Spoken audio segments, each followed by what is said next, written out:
महत्त्वाची बातमी थोड्याच वेळामध्ये महायुतीच्या नव्या मंत्र्यांचा शपथविधी सोहळा सुरू होणार आहे।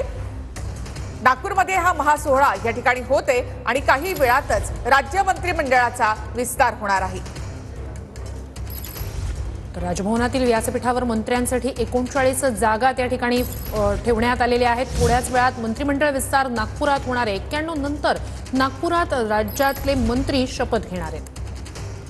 तर नागपुरात थोड्याच वेळात ज्या ठिकाणी शपथविधी सोहळा पार पडेल त्या ठिकाणची दृश्य आपण पाहतोय। 39 मंत्री आज शपथ घेणार आहेत। महायुती सरकारचा हा मंत्रिमंडळ विस्तार नागपुरात मंत्र्यांचा शपथविधी होणार आहे। ज्या ठिकाणी आपण ही दृश्य पाहतोय जिथे हा शपथविधी होणार आहे। तर राजभवनाच्या प्रांगणामध्ये हा शपथविधी सोहळा होते आणि त्यासाठी हा संपूर्ण परिसर असा सजवण्यात आलेला आहे।